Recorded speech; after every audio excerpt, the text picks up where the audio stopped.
My name's Kevin Caney, Business Development Officer there at Asset Training. I've been a police officer in the UK, Federal Police, security officer since 1989, and been involved in the training industry since about 2002. So came to Asset just over 12 months ago. What's the difference between investigative roles and just general security roles? For investigators, they need to have separate, specialised skills.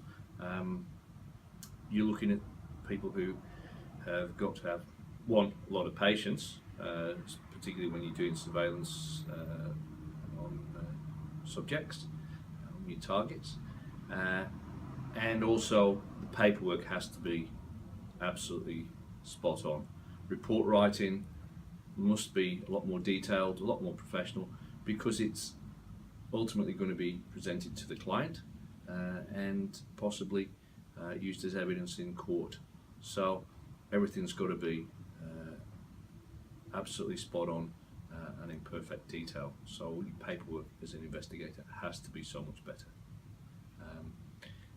As a security officer, you've got to be able to communicate more in conflict resolution area, and although your paperwork still has to be good, it's not going to be the same detail and the same knowledge of evidence, and your likelihood of going to court is less.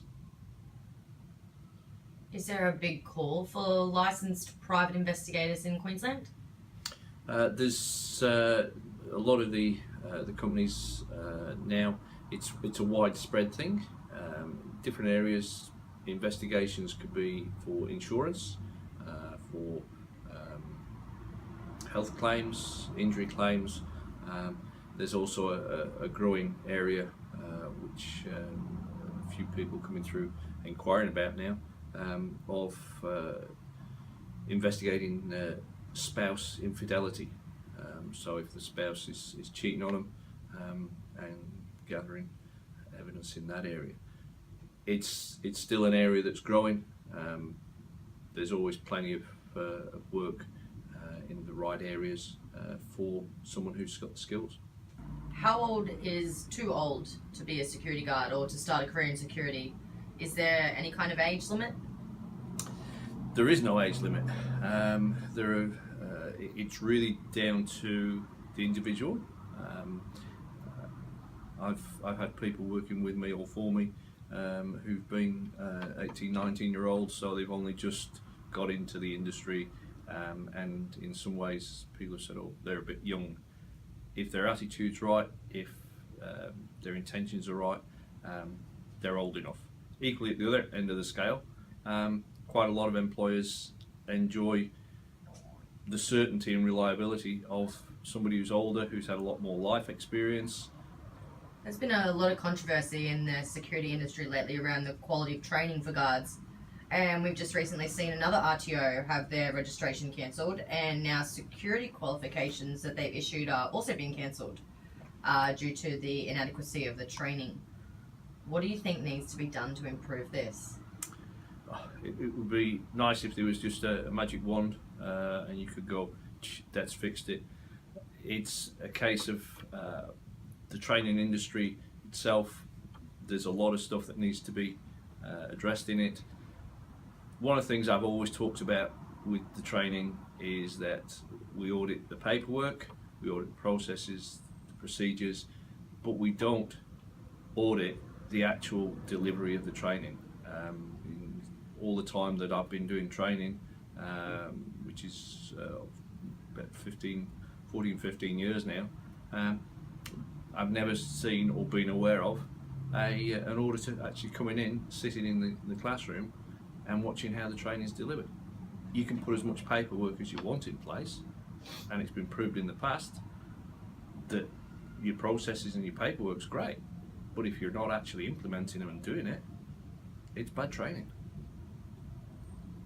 And I suppose another area that frustrates guards and prospective students are the rules around pay. in terms of penalty rates, talk of people working on ABNs and that kind of thing. Do you think students and employees, how do you think they can safeguard themselves against any wrongdoing when starting out in the industry? What they need to know first off is what the award rates are.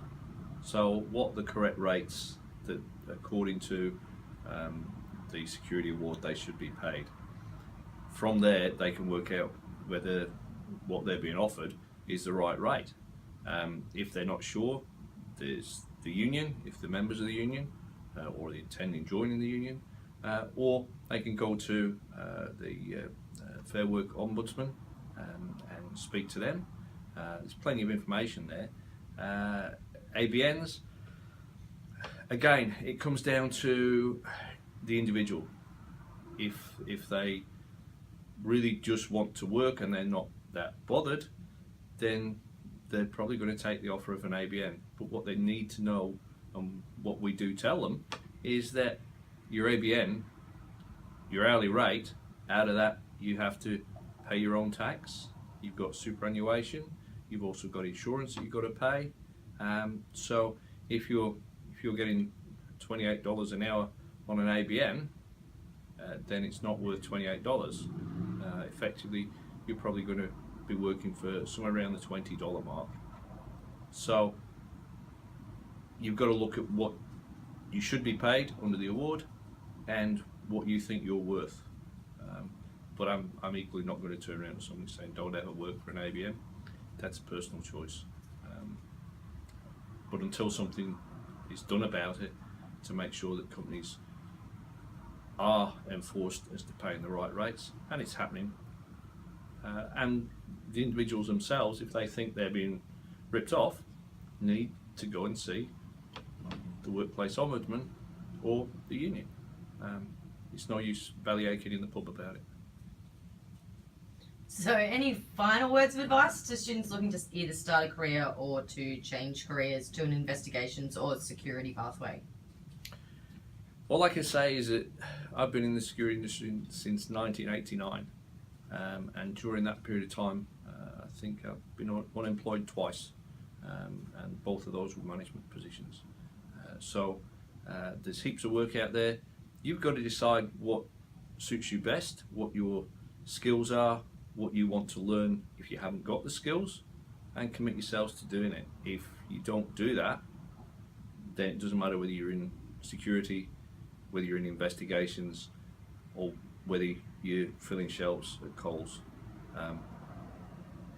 It's the choice is always going to be in your hands. If you want to learn the skills, learn the skills, but make sure you're learning the skills from people who have actually done it.